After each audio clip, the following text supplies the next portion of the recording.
Well, so the best part of that night was when I went outside and there was just this old man.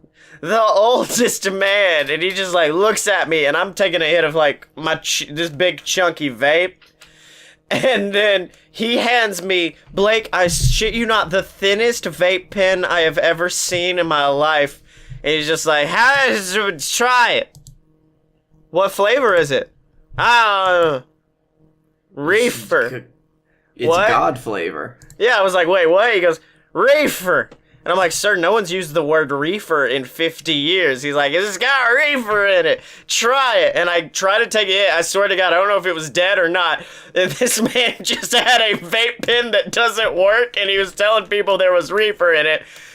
And then another dude walks up, he goes, nah, man, that's LSD. And I'm like, what the fuck is up with this old man? And then he was just like, who are you here with? And I'm like, well, I'm here with my girlfriend. He's like, oh, that was a mistake. What the fuck? What? He's just like, yeah.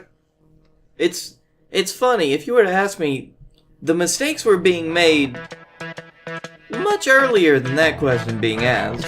It's probably the time I took a hit of his LSD reefer vape.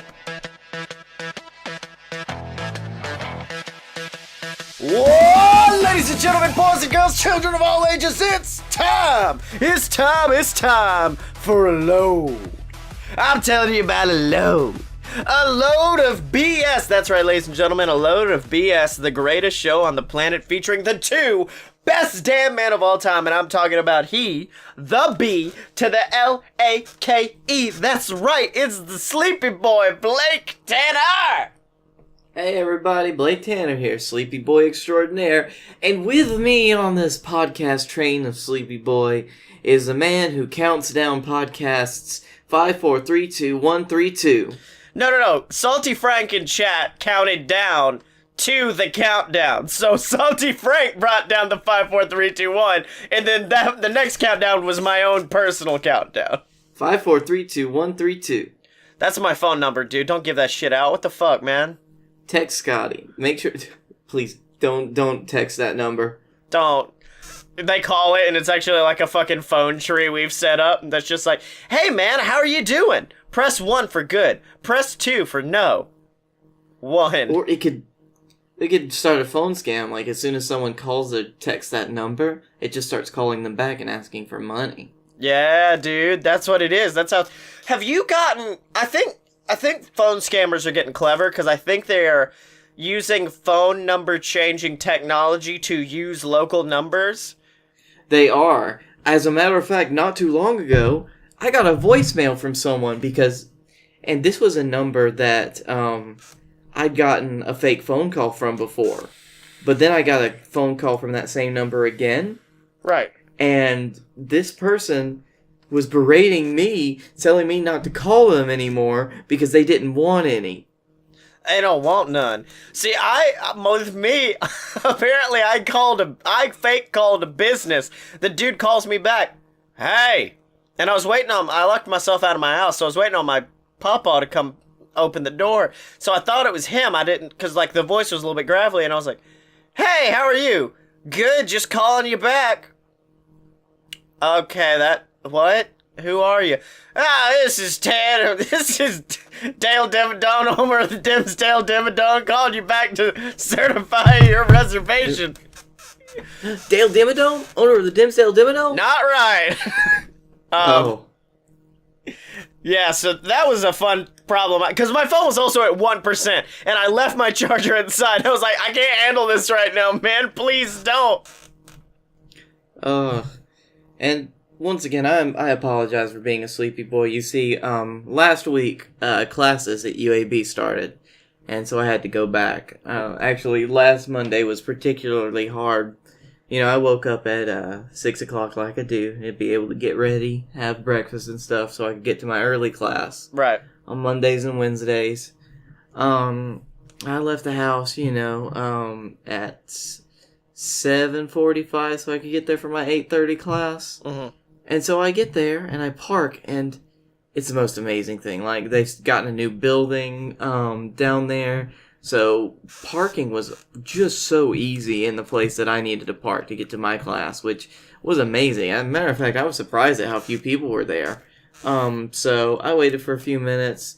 I popped out, and the doors to the building I was going to were locked. I was like, that's weird. Doors aren't usually that locked around now. And I'm like, it's like 10 minutes until class starts. So I go around, go up to the classroom that my class is going to be in. 10 minutes, 5 minutes, 2 minutes before it's supposed to start. No one's fucking there. Oh. So I'm like, okay, I've obviously messed up. This isn't the classroom that I'm going to be in. Let me just pull up BlazerNet. This is August 20th. This is the day the classes are supposed to start. Oh, no, it says it's in this room. Yeah, 8/27/2018. I'd gone back to class a week early. Good work, buddy. You nailed it. Yep, so I sat there for longer than I should have, just pondering all the mistakes that have led my life up to that point. Mm-hmm. I got up, went downstairs, got in my car, I went back home, and I called in sick to work. There you go, buddy. That good feel. Because honestly, I was so sick of my shit at that point, Yeah. It was true. Sick of your own shit. You're like, I'm done with me today, so I'm just gonna go to fall asleep right now. Yep, it's like, Blake, you fucked me. I'm going back to bed. You fucked me. If any fallout happens from this, it's your fault. Mm-hmm. Oh, man. I'm back on my fast food swagger that I've not been on for months now, because the other day at work, one of my friends at work was like, hey, you make logos, don't you? Yeah. And within like a few minutes, I closed a deal to make a logo for somebody for quite a bit of cash. And then at the same time, one of our patrons upped their pledge, and that was when I was like, I make $1 million a year now. I am gonna... Let's do this. I'm a 7-figure salary man. I better start living. And then I went to Burger King and got something off the dollar menu. Oh, man, did you get those, like, sweet chicken nugs? I'm a big fan of those Burger King nugs, man. Really? Because, chicken fries are where it's at for me, dude. The chicken fries are good, but it's like, for less than $4, I can get 20 nugs? That's even better than McDonald's. No, what I'll do is I'll get 2 bacon cheeseburgers, barbecue sauce, chicken fries, open up the burger, and this just makes me sound like a horrible animal who was just like, there's not enough meat in this burger. Oh, it's alright, you already are. I just stack up the chicken fries and then put barbecue sauce over everything and then numb it down. Man, I like to go back to BK sometime soon. There was a point in my life where every day after I'd finish with rehearsal, I'd just get that hankering for BK. Because at the time, they had actual chicken strips. And they were good fucking chicken strips. Mm-hmm. Well, I mean, once you become a 7-figure salary man like me, once in future millionaire Scottye Moore, you can get BK every day. BT Dubs, when am I going to start seeing some of that up pledge? No, dude. No, there's just a lot of overhead when it comes to the show, so I gotta cover that. And I'm just saying, Bubba needs BK too. The Bubba needs BK.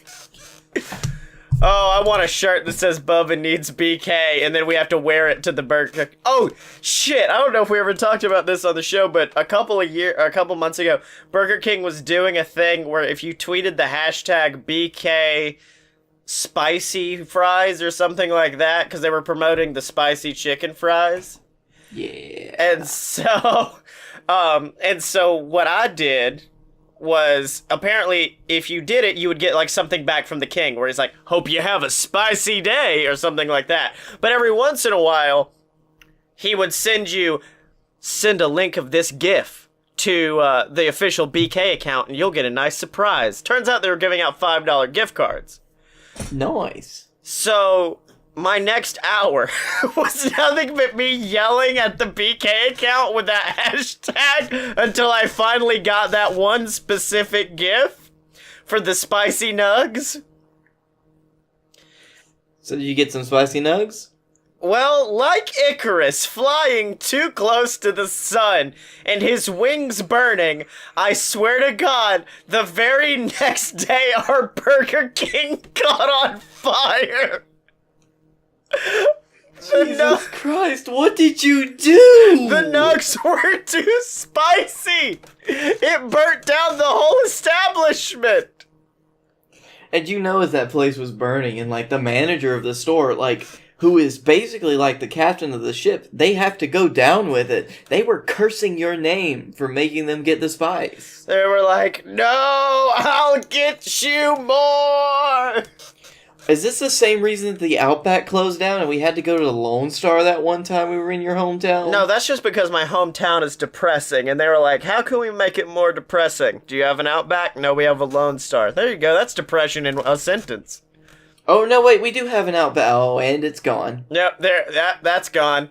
Oh, wait, what the fuck? Did Salty Frank send us money to buy a 10-piece from Burger King? What the fuck? I didn't get any money. I don't remember getting any money.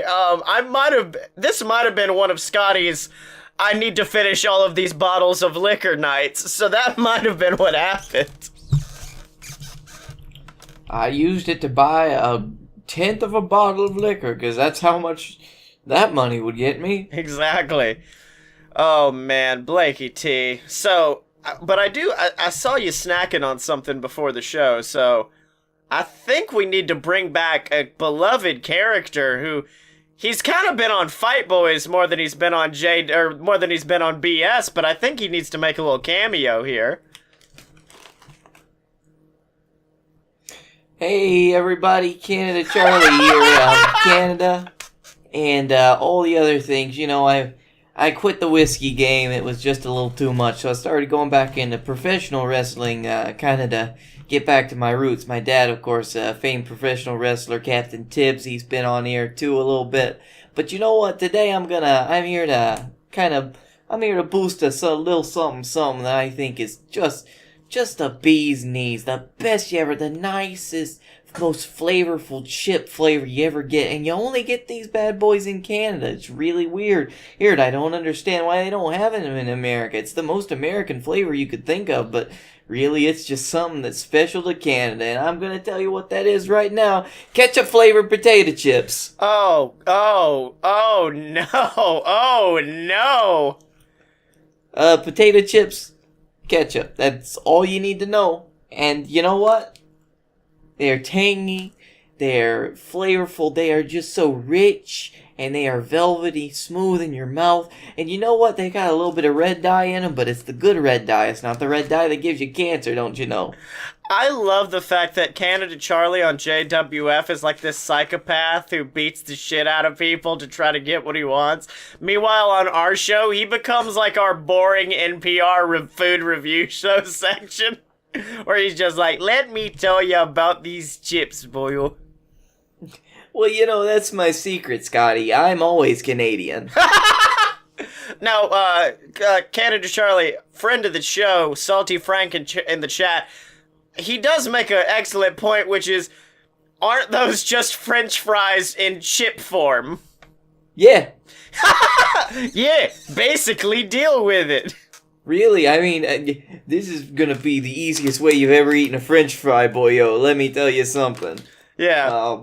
Look, this is a secret passed down only by the great gods in Canada to all of us lesser folk here who live pretty close to the border, who live way out in the brush or whatever. And let me tell you something.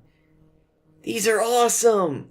It's like, if you got those salt and vinegar chips or whatever, you got that vinegar taste, but you got the tomatoey richness. It's just so savory, and it doesn't really bite you as hard as those salt and vinegar chips. But it's so flavorful, and they're red.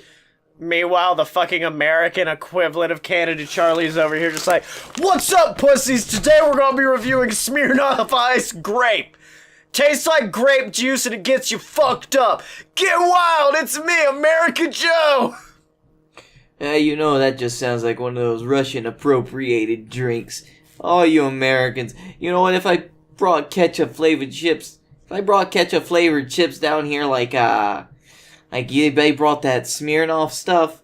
Yeah, they find a way to make it ketchup and mustard chips, which is just horrible. That is American ways. They'd probably double fry the chips.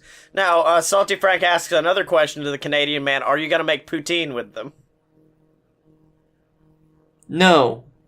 You're like, That's horrible. That's a bad idea. You don't put ketchup on fries that you're gonna make poutine with. Who told you that? You're just like, no, I prefer the idea that there's like a race war in Canada over Canadians who enjoy poutine and Canadians who don't. And they're just like... Oh. No, there is no war. The war was won long ago. Yeah. And all dissenters were killed. But that's why we're so cheery. Blake Tanner, where were you when you first learned what poutine is? I was, no shit, drinking at my friend Michael's. Wow, so wait, this must have been recent then. Nope, we've been doing that for almost 10 years now. Okay. Yeah, with me, I remember it vividly because it's like 9/11. Do you remember where you were when the Kurds fell? Where were you when they told you about poutine? And it was for my French class that you had to study like either something French or Canadian. So I studied the food of Canada, and then I looked up like they take fries, they put gravy and curd on it, and I'm like, okay. Oh God, I don't know if it was the fact that the state that I was in when I first learned about it, or if it's just that damn good, but I've wanted to eat poutine for so long. My friend Michael, he went to Canada not too long ago. That's where he got the chips. He brought them over. He may or may not have smuggled them across the border. I'll leave that to the judge to decide. But these chips are fucking boss, man. Really? I'm baffled why we don't have them. Now, I have a special connection with ketchup, as you well know, but they're amazing. I forgot about your ketchup love for a minute. But, yeah. Dude, why didn't you get any when we went to fucking Disney World? Like, Epcot has the biggest poutine boner I've ever seen in my life. You could get poutine basically anywhere in Epcot. Disney Springs has a place called The Daily Poutine, where they just make a shit ton of variants on poutine. Maybe because my tour guide didn't fucking tell me about this. I didn't know you wanted poutine! Everybody wants poutine. What are you talking about? Everybody Wants Poutine is my favorite 80s hair metal song. Everybody wants poutine, yeah. We made a song with a name in it. Oh man, Jesus. All that makes me think of is the fact that I finally got to see my favorite rock band of all time, Fozzy, and how was that? it was good. I mean, I was already pretty far gone by the time they took the stage, but I recall having a very good time, and now my neck and legs hurt because I jumped around and headbanged a lot. Nice. But I've realized that now, since we're kind of on the other side of the entertainment spectrum, we are no longer the viewers, we are the doers. Yeah. Well, hold on. I do 4 shows a fucking week. I got... yeah, I mean, you're using the royal we, aren't you? No, I'm using the Venom we. We are Poutine.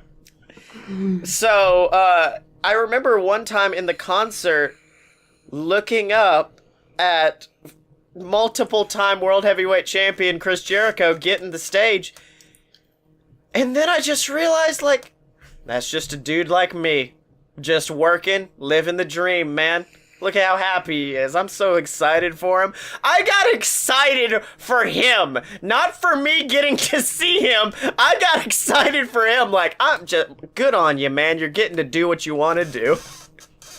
Honestly, if I went to a Fozzy show, I'd probably be more excited for him having fun than I would at the show itself. Because, like, their music's alright. It's just not shit that I'd listen to. Like, at one point, he did bring out the light up Chris Jericho jacket, and I think I shit my pants. I was like, yes! He's glowing!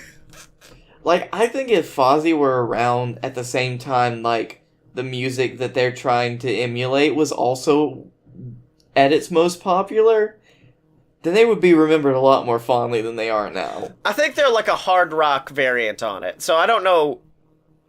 They're hard to classify. They are like the median point between like glam metal and us like heavy metal.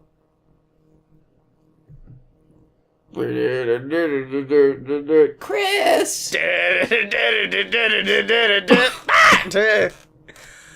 Oh, fucking hell. So, poutine. Oh, well, it all loops back. He's from Canada, so.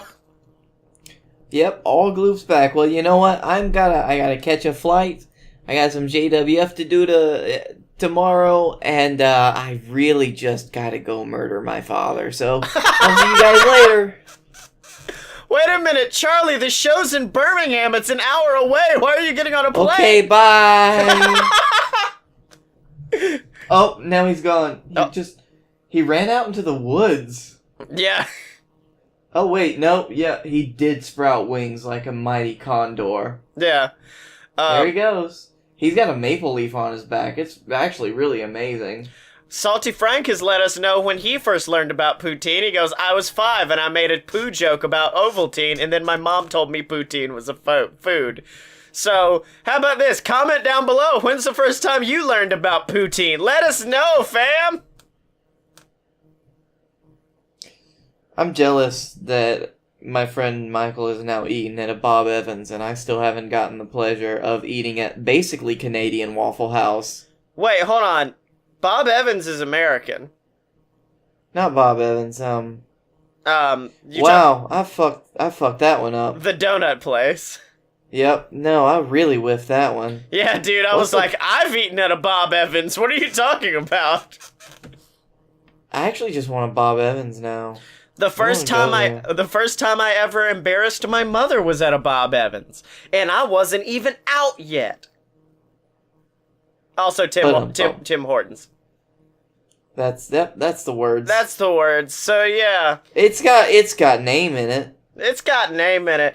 Well, while Blake Tanner takes a 30-second power nap, I'm here to tell you guys about patreon.com/a-load-of-BS. That's right, ladies and gentlemen, patreon.com/a-load-of-BS is the website where you can go and support A Load of BS. You can support Fight Boys, Fun Fiction, Opposite Attractions, all of your favorite shows, and we wouldn't be able to make them if it wasn't for support of viewers just like you. And if you do it, you get access to our exclusive Discord. You get shouted out on I think we may change it from just on BS to whatever show you want. Because, like, Ghazi is a fight boy. So I don't think Ghazi listens to BS for us to announce.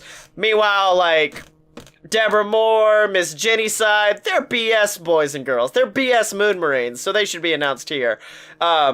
But yeah, you would get shouted out on whatever show you wanted to get shouted out on. Just leave that in, like, the description.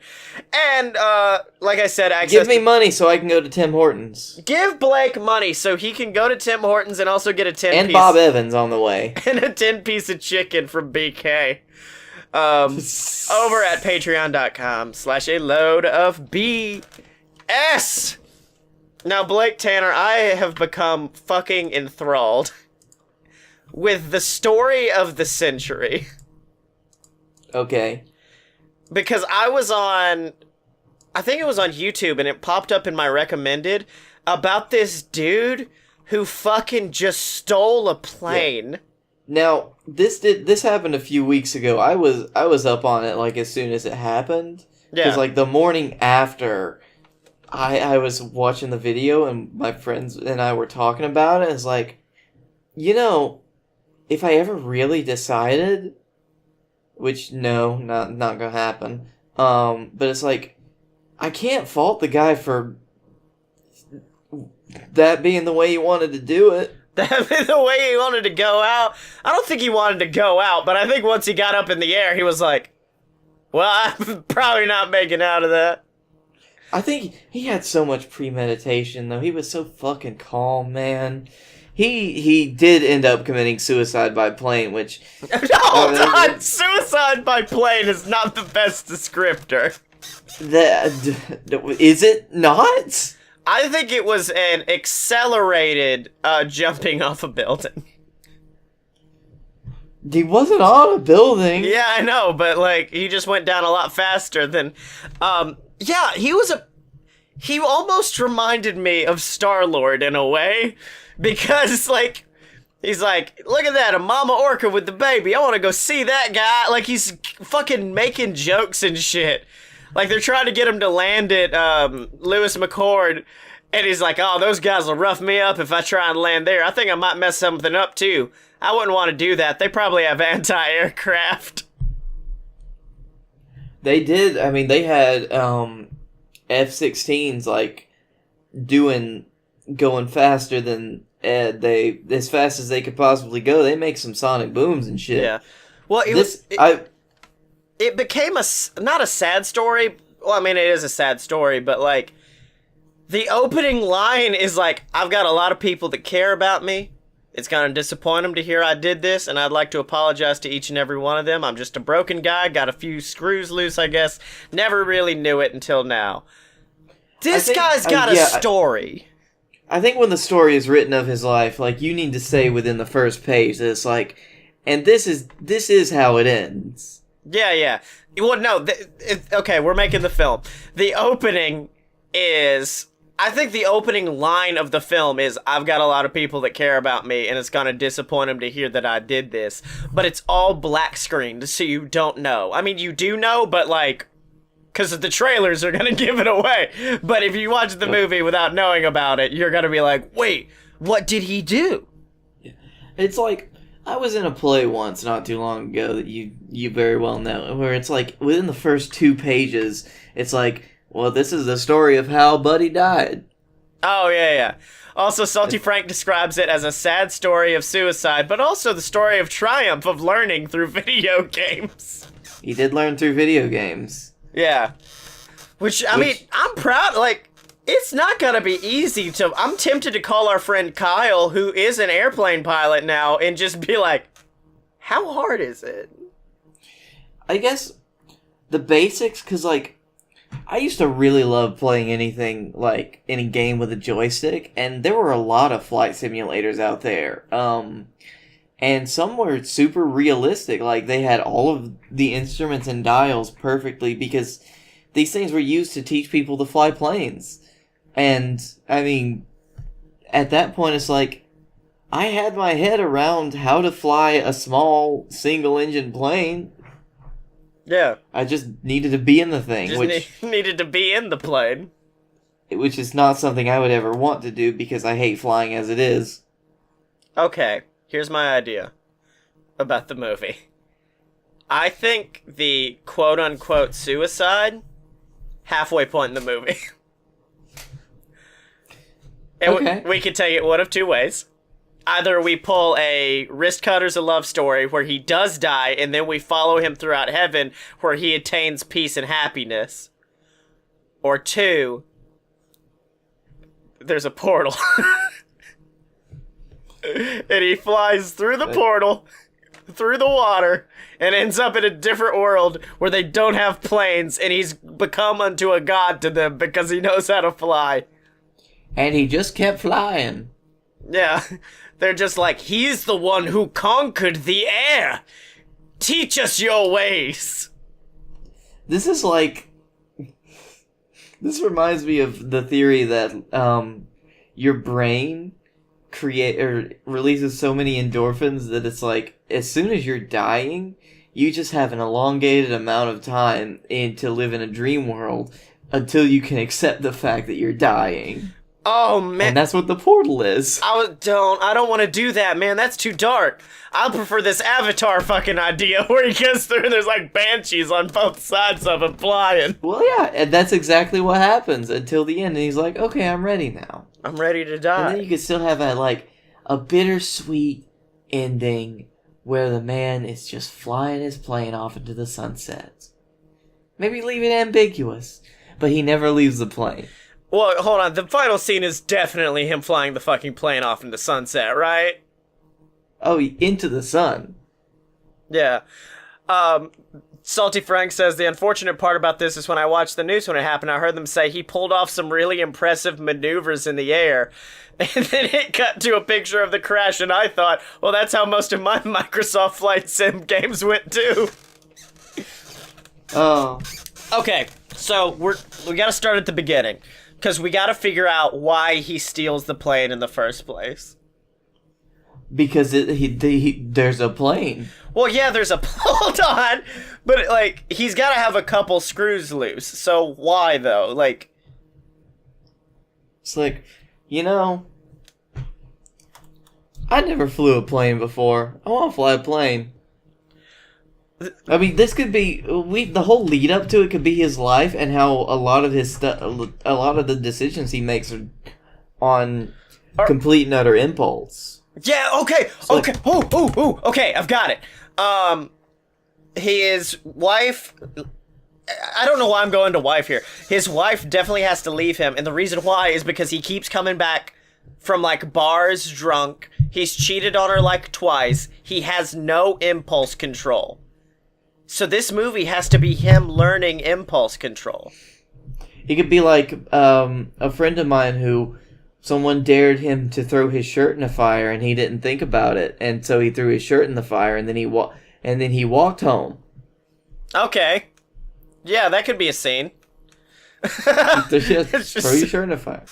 It's like, or the same friend who we helped him buy a car and the car broke down as he was driving it home, so he just left it on the road.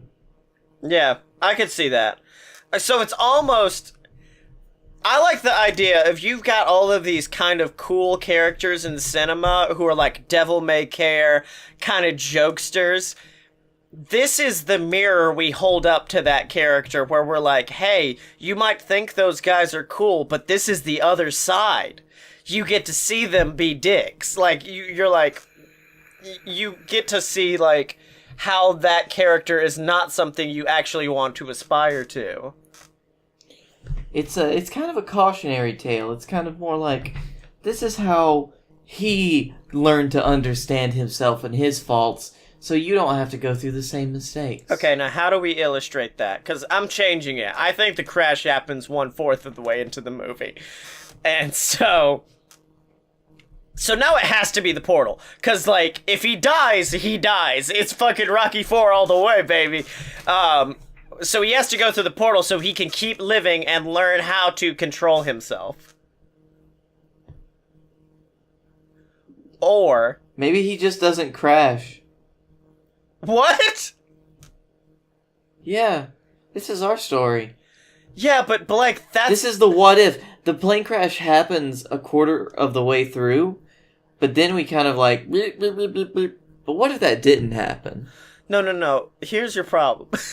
Is that is proposing a film where we look at America and say, hey, ever want to fly a plane? Just fucking do it. This guy didn't crash. It's fine. Do it. Oh, no, he definitely did crash, but this is what would happen if he didn't. Okay. Where do you want to take this, then? I think this is kind of a whole scenario where, as he's going down, he's diving, his plane actually becomes a submarine. Blake. And he discovers Atlantis. Okay. And then he learns to live his life as a fishman. You said you've been awake for how long? It's coming up on 19, 20 hours now. Okay, I could tell. No, I think... I still really like the portal idea, because that way everyone at home does think he's dead. Which, A, fits with the story, but B, also kind of gives him an out. Because I like the idea that he does not like the life he's forged for himself, because he doesn't like what his lack of impulse control has done to the people around him. And so, once he goes to this new world, it's like a fresh start, but he's still the old him. Until, like, a shaman leader pulls him aside and is like, oh! His plane breaks down in the new world. and they can fix it. Maybe they just have a very good, like, mental health infrastructure in this new world, even though they don't have planes. Oh, now you're talking real fantasy, Blake. It's like, that is real fantasy, and it sucks. Yeah, well, but, the shaman's like, well, we have medicine. Oh, so he's... And I'll teach you. This is called Xanax! Try it, boy! Here, try this strange thing that I'm about to hold out in my hand. And then as the dude reaches for it because he doesn't have impulse control, the shaman slaps it away and says, no, that's poison. He's like, what is it? Reefer. Oh, okay. And he picks it up, and then the vape button doesn't work. And he's like, that was lesson 1, and you failed. It's alright. Nobody takes the first hit. Yeah. Okay. So wait, what's this world like? I kind of want to flesh out this beautiful world. I don't want to do Avatar, but I want something Avatar adjacent. I like to think that it's kind of like... Okay, so I was reading this the other day. You know how it's kind of like the Star Trek thing? Like, they once went to a mirror universe where everyone was an evil version of themselves, or it was kind of an opposite world. Right. And all of the evil people had beards.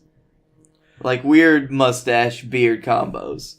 Okay. Except I want him to go to the good universe.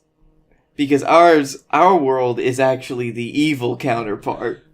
Okay, so he sees like a Scottye without a beard and a Blake without a goatee, and he's like, whoa! We're now in the film as cameos, by the way. Yep. Now, Salty Frank has definitely taken this into a completely different, and it's Frank, I think we can combine our idea with his and go back from your original idea, which is the fact that he doesn't crash. But what happens is, he knows how to fly, but he doesn't know how to land because of, his video game history. So they're trying to get Sully, the hero from the Miracle on the Hudson, onto the fucking plane using jets.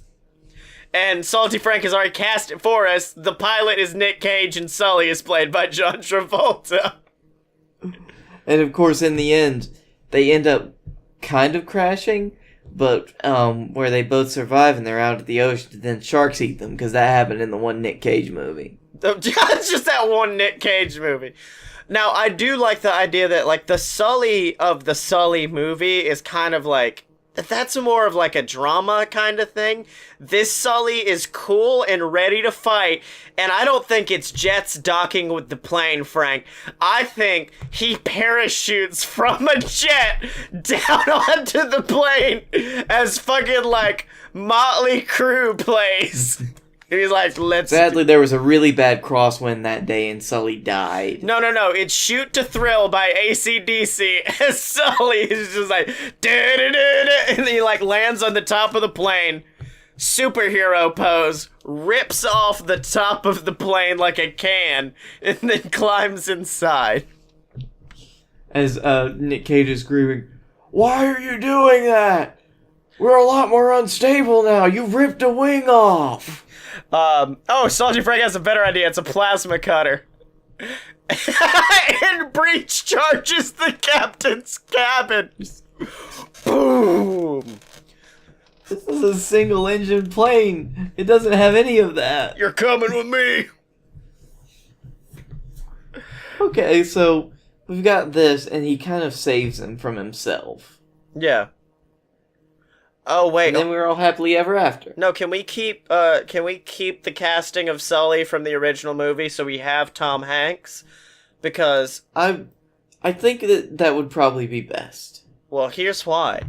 They still crash, but not a deadly crash, just a normal arrive on the beach crash. The problem is the GPS is broken. No one knows where they are. Turns out this island is one that is not on any map.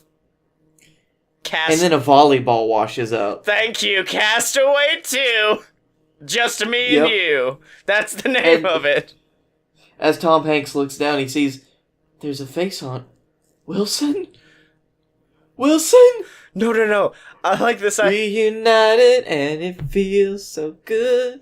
I like the idea even more of the fact that Tom Hanks, like, the volleyball doesn't wash up, but he wakes up one day and he looks over at Nicolas Cage, and Nick Cage's face just turns into Wilson. He just starts having flash. So I guess Captain Sully, who is Tom Hanks, is also the main character of the original Castaway. Mm-hmm.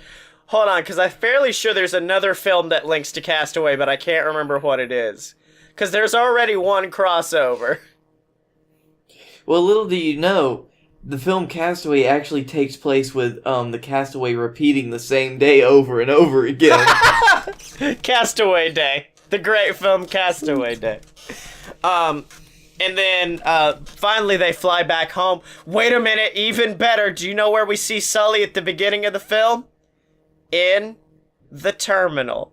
Like Tom Hanks in it filmed The Terminal. Yep. He goes from Terminal Tom Hanks to Sully Tom Hanks to finally Castaway Tom Hanks. And this is all him playing different characters. Yeah, it's like that movie where Heath Ledger was supposed to be in it, then he died, and they're like, instead of taking out Ledger's performance, we're just gonna put in a new actor for the next part, and then a third actor, and then a fourth actor. This is the opposite. This is, we have one actor playing one character, then a second character, then a third one. Pulling a good old Mama Banks from Fresh Prince. Yep. Okay, Lost Castaway 2. Just me and you, and Hurley. The volleyball has the lost numbers on it for a mouth. Thank you, Salty Frank. And then there's a vault, and then it turns out they are in purgatory. Mm-hmm. And then it gets to the end, and we're like, wow, that was the end for this, I guess. So we're making our own bad movie. We're making our own bad movie based off of Lost and also Castaway, and also the sad story of this man who died. Oh yeah, that's where we started, wasn't it? Yeah, I think the portal of what we've got, of the giant pile of shit we have in front of us, I think the portal might be able to build the best movie. I think probably the portal to the Castaway Island. It's just that one island. To the Castaway Island, except it's a bunch of cat people who teach him how to be impulse controlled in exchange for fixing his plane. And at the end, they finally, like, fix his plane as he saves them. And then they give him the secret of unobtainium. He lands in Wakanda! Welcome, my brother. Allow us to fix this plane for you. And he's like, awesome! What all y'all got around here? You got anything to drink? We usually treat people with more respect than that. Come on, buddies, let's fucking party! Alright. Okay. And then it cuts to, oh shit, what's her name? His sister. I can't remember her name. Scottye, I confused the names of restaurants earlier. Yeah. Well, it cuts to Shuri. Shuri's his sister, right? Yes, it is. Yeah. Cuts to Shuri and she's like, it was one white boy, I was fine. 2? Alright. Get this motherfucker out of here now. To admit, I will take Tom Hanks. I will take the Tom Hanks. I will take the Tom Hanks. Greatest line ever spoken in a film. AFI's top 100 movie quotes of all time. Number 1, I will take the Tom Hanks. I mean, who wouldn't? Everyone take the Tom Hanks. Oh, man. But you know what else I take, Blake? Merchandise. I take awesome designs and I pop them on shirts for people to buy at merch.aloadofpurebs.com. That's right, ladies and gentlemen. We know you can support on Patreon, but what if you want a little something out of it? Something you can wear, something to let people know, oh, fuck. Damn it. Damn it, Frank. Shuri kicks both of them off the plane and she says, "Look at me. I am the captain now." No. Yes! Yes, that is the end of the film. But anyways, merch.aloadofpurebs.com is where you can get merchandise for all your favorite BS Network programs. From A Load of BS to Fun Fiction. If you're a BS Moon Marine, let people know. I'm rocking the Join the BS Moon Marine shirt right now. And I make a brand new shirt for BS every single month. I try to for the other shows. It's just kind of becomes a struggle to make a shit ton of shirts a month. But yeah, if you want to support us, you can by getting a shirt over at merch.aloadofpurebs.com. Now Blake, Dragon Con.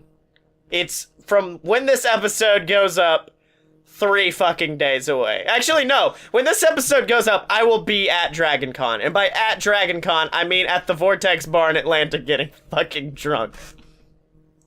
We're gonna be at our place where we can be free and be ourselves in the Vortex. Which is actually on the other end of the portal from the movie. So the plane does end up crashing into the Vortex. Damn it! They've ruined the Vortex. So here's the thing, and I need help because I'm on multiple panels, no big deal. But one of them is Dragon Con's next top moderator, not next top model. Oh, are you sure one isn't how to be humble in podcasting? No, I know for a fact I would never be on that panel. Humbleness is for pussies. Anyways, that's all I would say, and then I would drop the mic and leave. They're like, why did we even put him on this panel? Why is he there? Oh, and then, wait, I'm getting the podcast numbers in. Yes, our downloads have dropped to 0. Yeah. But I'm on Next Top Moderator, which is where I'm hopefully going to win a spot as a official moderator for a panel at next year's Dragon Con. So I think we need to put me to the test today. I think we need to put me to the test. We need to make a fake panel for me to moderate ahead of the real panel I have to moderate at Dragon Con. I'm down with this. So, okay, should I just go into it? All right, yeah. What's the panel you're moderating? You kind of have to introduce it, introduce the people. Okay. Now, wait, do you have these, I'm gonna select 3 or 4 people who are gonna be on my panel? Yeah, sure. Okay, so you're gonna be the Tom Hanks of this episode and play 3 roles. I'm gonna try. Alright, ladies and gentlemen, welcome to Sharon Aaron, the official Dragon Con podcast panel, about Aaron Carter and all of his hits. Today, we're discussing, of course, the great hit, How I Beat Shaq. And joining me today, of course, is Ted Jones, top basketball player, and also expert analyst at the game of basketball. How you doing, Ted? Yeah, I'm doing pretty good. How about yourself, bud? I'm pretty good, man. How have you been? Ted Jones here, multiple Hall of Basketball winner. Mm-hmm. You know, I don't like to brag. Right now, most of the time, I just do play-by-play. All right, and then of course up next to analyze the rapping stylings of Mr. Aaron Carter is hit rap star Lil Doogie. How are you today, Doogie? I'm good. Hey, y'all, how's it going? Okay, Lil Doogie here, Doogie in the house. Hold on now. No, wait, can we please go back to Ted? Yeah, what you got? Nothing, man. I was just wondering. Lil Doogie, how are you? I'm pretty good. How about yourself? And then, of course, rounding out the panel for the evening is fucking Shaq. So, Shaquille O'Neal, how are you doing today, buddy? Hey, you know, it's a good weekend. I'm glad to be here at Dragon Con. Hold on. Wait, that was weird. That was Patrick Warburton. Yeah, sorry about that. He got in. It was a bit. Okay. It's been too much for me right now, but yeah, I'm gonna talk about it, kind of the vision we had going into this and how it turned out. Okay, Shaq. Now, I mean, I guess we should start with you, Shaq, because you were there that faithful day when the blonde child defeated you. Could you just take us on your game? Like, what happened? What let you slip up during the game? How did he beat Shaq? Well, I don't always try to put my best into these pickup games, really, so I kind of just let it slip. I wasn't on the top of my game in the beginning of the playing with old Aaron Boy, and it really, when he showed up to be so good, I didn't know, Oh, give it a minute. I wasn't able to bring it back in the end. Yeah. When I started to play at my full strength, then he'd already beaten me so good, I wasn't able to come back. Mm-hmm. Now, Ted, I was only using about 10% of my... Oh. No, hold on. I was only using about 10% of my strength up until then, and then once I kicked it up to 100, it was no use. Mm-hmm. Now, Ted, I know you've watched the tapes. You've gone back and really analyzed the pickup game between Aaron and the fated man named Shaq, who, of course, is sitting in the panel today. Could you... An analysis of Aaron's game, really. What do you think gave that small child the skill to defeat Shaq? Well, yeah, of course. Now, I've seen my share of basketball games, matches, plays, whatever you want to call them. And really, it's amazing to me how normally you don't think of someone of a smaller stature able to outpower someone that is such a powerhouse, as tall, as wide, as just utterly massive as Shaquille O'Neal himself. Right. And just the way that he moves, Aaron Carter at one point moves right under Shaq's legs because Shaq is so tall and Aaron Carter is so small. And he's able to throw that ball further than anyone I've seen for someone that's only 5'2". Mm-hmm. Now, and really, I think it was something that was kind of a little bit too jarring for Shaq there. I mean, at one point, Shaq was just turned around completely. He shot into his own basket at one point. Got a point for Aaron. He shot the... Oh, yeah, that's how you play basketball. He shot him? Like with the basketball. Oh, with the... Right through his chest. Oh, through the chest! Okay. Now, a lot of people have discussed whether if it was because it was like boom, or because Aaron put it in the hoop like slam, or was it just the fact the crowd was screaming out jam? And that's where I turn to you, Lil Doogie. How important in a game like this, I believe Aaron had home court advantage. How important is it? Of course, you as a skilled rapper know how it is to have that crowd cheering your name. How does it feel? Do you think that might have spurned Aaron on to win this? Now, there's one thing I know, boys. It's how to rap and how to get those smooth beats in and how to keep them smooth and all. And really, when it was come to kind of get up and it was time to slam now, Aaron Carter had a real jam going. And he kind of had the words to match it. He was rapping along with him. He rapping along as he was beating Shaq. His words were too much for the man himself. It's like Shaquille was saying. He was too good in the beginning, in the opening game, because he brought in these sweet, sick rhymes that Shaq couldn't keep up with at any time. Mm-hmm. Oh, wait, hold on. Could the crowd settle down? I'm sorry, apparently someone in the crowd shouting out that Shaq's free throw game sucks. So if that person could please sit down. Also, there will be a Q&A section. Hey, look, I never said it didn't. Yeah. But you're a bitch. Also, there is going to be a Q&A section, so if anybody out in that chat, or I'm sorry, out in the audience would like to ask a question, just type it in. We'll get to it. We'll ask these gentlemen whatever questions you want to hear. But this is what I'm going to lead to. It's going to go to Shaq, and I think it would be a difficult question. Shaq, would you accept a rematch against the blonde-haired child? Oh, yeah, baby, let's do it right here, right now. Get the goal set up. Oh, okay. Analysis from the rest of the panel. How do you guys think the crowd or the world would react to seeing this Shaquille O'Neal battle again? Well, really, once in a lifetime is not enough for something of this magnitude. I mean, if you got Aaron Carter with a new set of beats with a sick flow game like he used to have, but of course Aaron Carter now his bones are breaking in different ways, and old Shaq, I'm sorry to say, but ever since your knees literally exploded, it's just not the same game. Okay, so you're saying it would not. The rematch almost would disappoint, so you're thinking it would almost cheapen that original battle.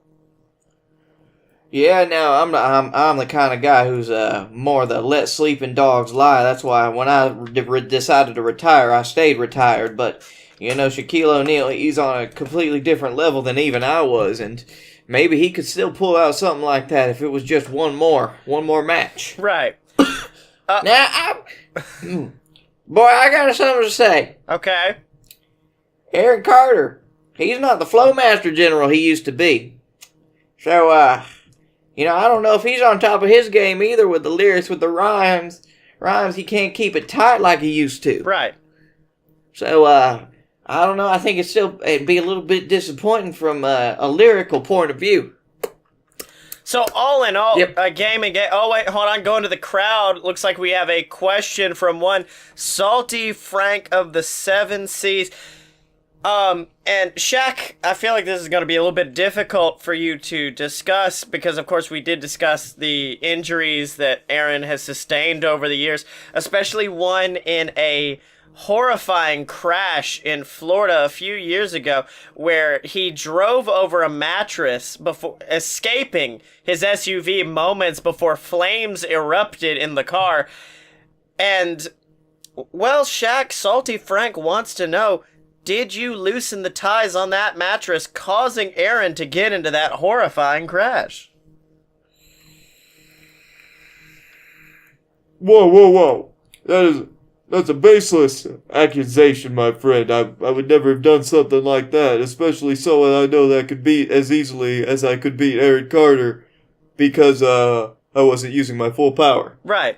Well, I mean, you keep saying you could beat him, but like, Shaq, I've yet to see. You said you'd be down for a rematch, but I've yet to see anything really thrown out here. Hey, just give me a ball. Give me some hoops. I'll play wherever. Right. Whenever. All right. I'll do a free throw off. All right, Shaq.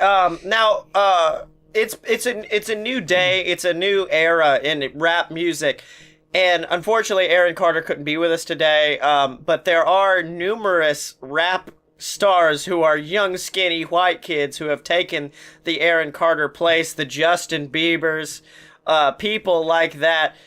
Would you be willing to engage in a basketball battle with any of the rappers of today's ages? Would you, like, perhaps a Shaq versus Lil Dicky? No, but the only person I would face that would fall anywhere close to that category is Pitbull. Pitbull. Okay, so you would go... Now, would it be a Mr. Worldwide tour where you guys go from city to city playing basketball against one another? No, I just wanted to see if I could see myself in his head like a mirror. Oh, exactly. Now, of course, Shaq, we're winding down, and I kind of want to move on to your other exploits, such as, of course, as we all know, you are big into the global warming fight. Your head actually being able to reflect the sun's rays back up at it, which of course is counteracting a lot of the heat that global warming is causing. Do you have any other of your exploits? Yes, actually, I have a plan. We have a plan in place, yo, and if we all bounce basketballs on one hemisphere of the globe, we can actually move the Earth further out of the sun's orbit, so that we could thereby increase the amount of days in the year and get us a little bit further away from that hot guy, the sun. Okay. Now, We just gotta slam it down in the right place. Now, Salty Frank has a question for Lil Doogie. Lil Doogie, is it true that you were a teenage doctor at one point? The only thing I was a doctor of was a doctor of sick rhymes, boy. Oh, okay. So you did not take the... You went the sick rhymes route. I do know several people who've gone the thugonomics route, but... Yeah, it was my original major was thugonomics, but there was this dude that just outshined us all. Yeah. Which I hate to admit, but there could only be one doctor of thugonomics. Mm-hmm. Now, I know we were talking about Lil Dicky earlier, who of course had the great song Freaky Friday. Shaq, what would you do if tomorrow you woke up and found yourself in Aaron Carter's body and himself in yours? In fact, how about this? This is a basketball prowess related question. Do you think if you woke up in Aaron Carter's body and he had your body, who would win then? Do you think you, with the body of Aaron Carter, could defeat Aaron Carter with your body? Of course. There's no one like me with the skills that I have, with the things that I do. And, doesn't matter the body, large, small, skinny, tall. I could do it. I'd beat anybody, no matter what body I was in. Right. Okay, Shaq, so that's very, very interesting. So I'd like to thank the panel for joining me today. Gentlemen, each of you, let's just go around the table. Your last words on behalf of Aaron Carter, on behalf of this song. Well, I think this is a one-hit wonder. This is something that happens only once in a generation, sort of seeing a Titan, a veritable David slaying Goliath. I think we should keep it that way, honestly. Although it would make a lot of money. Yeah, that's right. It would make a lot of money. And, I'm kind of in a little place where I could be a promoter for that, and we could make a lot of money. And really, my last album didn't do so well because it was just me with auto-tune for 2 hours. Well, also because you're a basketball player. I am a basketball player, yes. So, okay, so that's from you. Lil Doogie, your final thoughts. Yeah! Okay, that's it. All right, and then Sorry, I gotta run. I got a battle in the back streets to get to. Okay. So, that's all I gotta say about bye.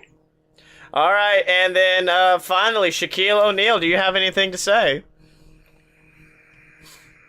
Aaron, that was a good tough match we did together. That was a good game we played. But you step to me again, and I'll make you wish it was all a dream. You used to read Basketball Magazine. All right, thank you everybody for joining us, for sharing Aaron. We'll see you next time at DragonCon. Also, that whole thing had a very broken premise because apparently Shaq and Aaron have had a rematch.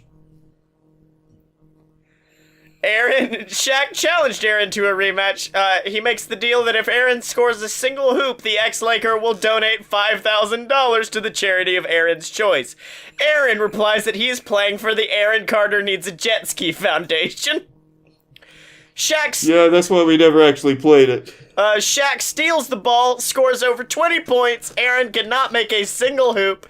During the break, Shaq is seen eating nachos, offers some to Aaron, and then smacks them to the crowd before Aaron can take it. The game continues with Aaron unable to score a single hoop, then cuts back to the two staring, and Aaron attempting again to score a single hoop with Shaq successfully preventing him. So, well... I still donated the money to every charity in the world. Well, I mean, I guess if we're gonna... I guess we'll finish up the panel on this, Shaq. You're now 1-1 when it comes to Aaron Carter. When's the final? When's the final trilogy? Whatever you want, baby. All right. So Blakey Tan. Right here, right now. Come get me. Up in my room in 30 minutes. Whatever. So Blakey Tan, it's been an episode. What'd you learn this week, buddy? I learned that the greatest gift that God ever gave was to Canada in the form of ketchup chips. And I learned that a very, very tired Blake Tanner would never crash a plane. And also that, Next week, I'm going to the Bob Hortons and taking a stop off at the Tim Evans. Okay, so Blakey Tan, where can they find you on the internet, buddy? You find me at Blake A. Tanner on Twitter. You can find me at Blake A. Tanner. Nope, that's not right. Blake A. Tanner on Twitter. The Darkroom Video on YouTube for video game videos on video games. And on the BS Network. My face was on a shirt. Yeah! And you can find me on Twitter at ScottyMo, that's SCOTTYEMO, and make sure to buy all my books on Amazon, the Queasel Corp Trilogy, BS vs. the Gods, or go to audibletrial.com/BS Network and get a free 30-day trial of Audible. And with that, you can either get a free copy of Queasel Corp or Queasel Corp Risen, so you get something completely free. It supports us. It's a win-win situation, so make sure to check that out, and check out all the other BS Network programs at aloadofpurebs.com. If you like hearing me and Blake talk, but want to hear us talk more about pro wrestling, check out Fight Boys. If you like theme parks, check out Opposite Attractions, and then Fun Fiction as well, ladies and gentlemen. The show where me and my buddy Brenna Clark, we watch movies, read stuff, and then we kind of make up fun fiction about. So make sure to check that out. Oh, also, as always, Salty Frank giving us his final thought. He goes, I learned that the Budget Mac is a very good substitute to the Big Mac at a whole $1 cheaper. Well, good for you, Frank. Nice. And then, of course, make sure to support us on Patreon or at merch.aloadofpurebs.com. And if you're on iTunes, make sure to rate and subscribe. Leave us a nice review talking about us, telling people how dope we are. And then, of course... Damn it! Okay, Blake, we need to, seriously figure out who's sending these fucking emails, because now I'm getting one from, apparently, iTunes. Dear a load of BS, congratulations on reaching 100. It's the same shit. It's the same shit we've gotten for 2 weeks in a row. Congrats for almost reaching 100. We're gonna cancel you if you don't get the numbers up. Well, shit, have we not been getting the numbers up? I mean... Yeah, we kind of doubled, in the past week, but apparently that's not good enough. I've got 20 iPhones that are downloading every episode. Yeah. So, apparently, I don't know. We're gonna figure out whoever this person is, but, whatever. But as I was saying, if you're on YouTube, make sure to leave a comment below. Tell us when you first learned about poutine. Rate, subscribe, do all that fantastic stuff. And as always, you can find us at aloadofpurebs.com. Buy our merch at merch.aloadofpurebs.com. Find us on Facebook, donate to the Patreon, subscribe on YouTube, and remember, you can find both of us on Twitter at aloadofpurebs, except no substitutes, and we will see you next week.